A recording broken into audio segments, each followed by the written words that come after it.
Hello everyone, today we are going to study about greenhouse effect and global warming. A greenhouse is a structure of transparent material like glass and it is built to grow tropical plants in cold areas. The structure has the property of allowing the short-wave radiation from the sun to come in while it prevents the long-wave terrestrial radiation from inside to escape. Thus the temperature inside the greenhouse is much higher than outside. The atmosphere also acts more or less like the greenhouse, allowing the short-wave solar radiation to pass through it without much absorption and preventing the long-wave terrestrial radiation from escaping. This behavior of the atmosphere implies that the temperature of the Earth's atmosphere should be increasing.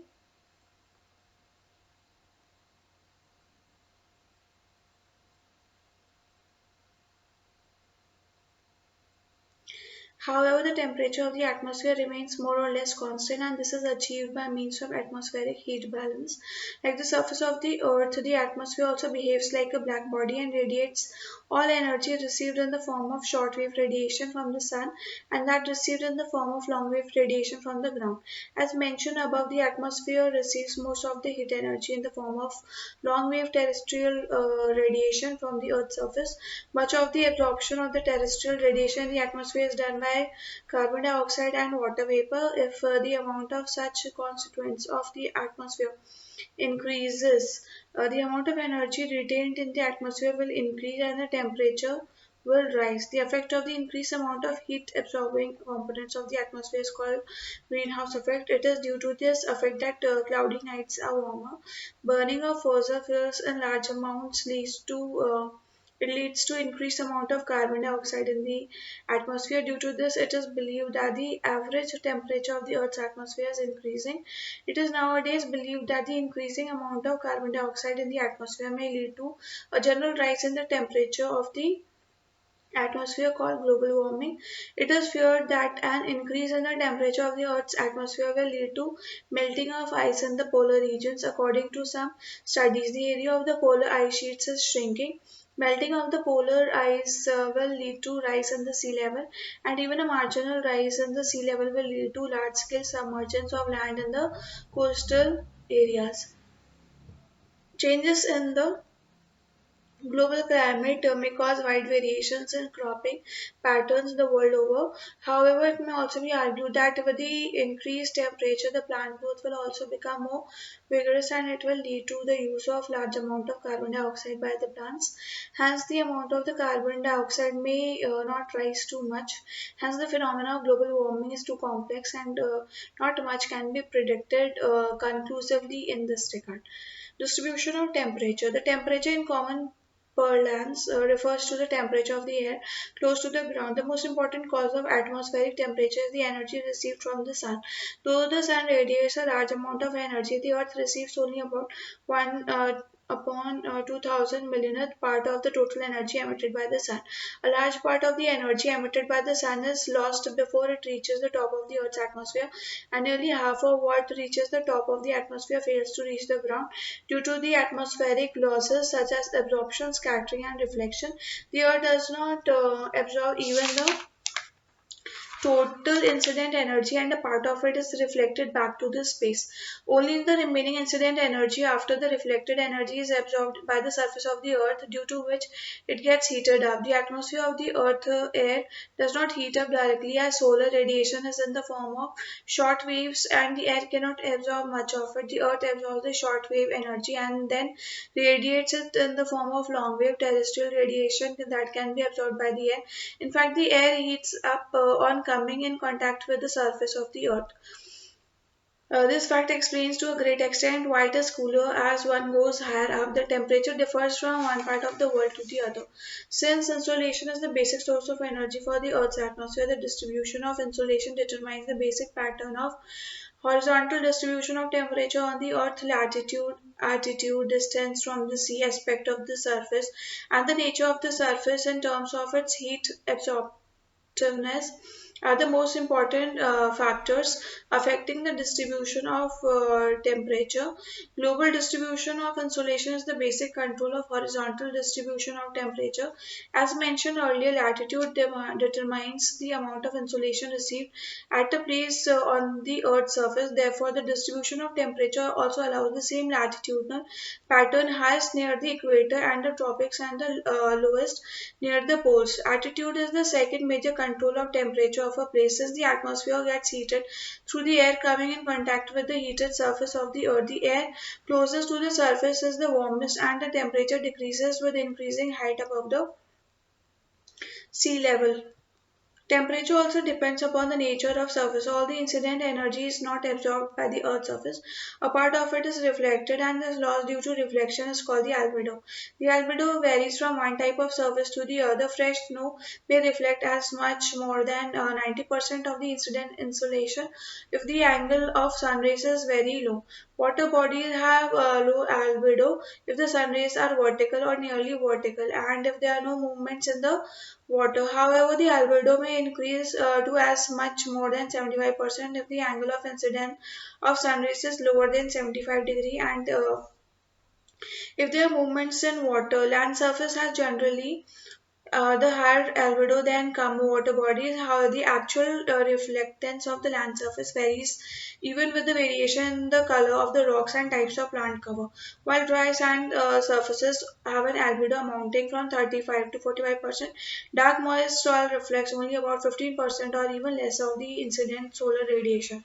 The broadleaf deciduous forest has an albedo of only 5 to 10%, while the values for the coniferous forest needle leaf is 10 to 20%. Grasslands has an albedo of 15 to 25%. The combined albedo for the Earth and its atmosphere is taken as about 30%. Distribution of land and the sea also affect the horizontal distribution of temperature. This is mainly as a result of the differences in the specific heat of water and the rocks forming the land masses. Specific heat of the substance can be defined as the amount of energy needed to raise the temperature of 1 gram of the substance of 1 degree Celsius. Specific heat of the land is lower than that of water, and due to this, with the same amount of incident and absorbed energy per unit of surface area, the temperature of the land masses rises to a greater extent than that of the water bodies. The rate of the terrestrial radiation being a function of the temperature of the surface emitting the radiation, the loss of energy from the continents is also faster than from the water bodies. Due to this fact, the continents get heated faster than the oceans and they also get cooled more rapidly than the oceans. Hence, while oceans have moderate temperature, continents experience extreme of temperature. Both diurnal and seasonal ranges of temperature are higher in the interior of the continents, while these ranging are very low over oceans. The effect of nearness to the sea's moderating effect on temperature is called the maritime influence, and that of location in the interiors of large continents is called the continental influence. The distance of a place from the sea thus influences its temperature. Temperature zone. Although there are great variations in temperature distribution, the globe can be divided into three broad temperature zones. The torrid zone, tropical region where the temperature remains high, the temperate zones, mid-latitude areas where the temperature remains moderate, and frigid zones, polar areas where the temperature remains low. The high temperatures in the tropical or the torrid zone are a result of nearly vertical rays of the sun. Throughout the year, the mid-latitude areas have moderate temperature because the sun rays here are never vertical nor are they too slanting, except for in the winter seasons of the respective hemisphere. The low temperature of the polar areas as a result of extremely slanting rays of the sun. Since these regions remain snow covered for most of the year, they also suffer from a high albedo, and this further accentuates the low temperature in these areas. Global pattern and isotherms. The horizontal distribution of temperature is represented with the help of isotherms, the lines joining places with the same temperature. For drawing isotherms, the absorbed temperature are reduced to sea level so that the influence of altitude is corrected. Generally, the isotherms tend to run parallels of latitudes. However, at the global level, the pattern of isotherms is modified due to the influence of the land and sea. At any given latitude, the temperature over the landmass is higher in summer and lower in winter than the temperature over the sea due to the influence of land and water. The isotherms for the month of July went northwards while moving from sea to land. The isotherms for the month of January bent towards south, moving from sea to land. And due to the influence of land and sea, both the highest and lowest temperatures are absorbed in the interiors of the continents. It may also be noted that the isotherms of a given temperature shift northwards and southwards due to the northward and southward migration of the vertical rays of the sun with change in season. As isotherm of a given temperature shifts northward from its winter position in the month of July. Likewise, an isotherm of a given temperature shifts towards the south from its summer position in the month of January. This seasonal shift in the position of the isotherms is more pronounced over the continents than over the oceans. It is due to moderating maritime influence of the seas and the extreme continental influence of the large continents. Vertical distribution of temperature. The vertical distribution of temperature is also unequal. In general, it can be said that the temperature falls with the increasing height. The fall in temperature with increasing height is studied in terms of lapse rate. The nominal value of lapse rate is about 6.4 degrees Celsius per kilometer. The rate of fall of temperature is also studied by adiabatic rate, and when a parcel of air receives it rises upward and cools. This process is known as adiabatic cooling. The cooling is the result of expansion of air as it is uplifted, and adiabatic rate is high when the air is dry and is lower when the air is saturated and condensation is taking place in it. Normally, the dry adiabatic rate is higher than the atmospheric lapse rate, while the saturated adiabatic rate is lower than the atmospheric lapse rate, and the air gets warmed up. Also, it descends or subsides. This is called adiabatic warming. The adiabatic changes involve no actual gain or loss of heat. The normal lapse rate refers to the fall of temperature with a column of stationary air, while the adiabatic rate applies to ascending or descending air. Inversion of temperature. Sometimes the temperature is found increasing with increasing elevation instead of decreasing. This phenomenon is called inversion of temperature, though it can occur in a number of situations. Inversions of temperature is most characteristics of the mountain valleys. Quick radiation at night from the more exposed upper mountain slopes cause the surface and the air over it to cool rapidly. At night, the cooler air becomes denser and heavier, gets drained along the valley slopes and fills the valley, thereby raising the relatively warmer air of the valley upwards. Hence, in the valley, the temperature of the air is found increasing with increasing altitude.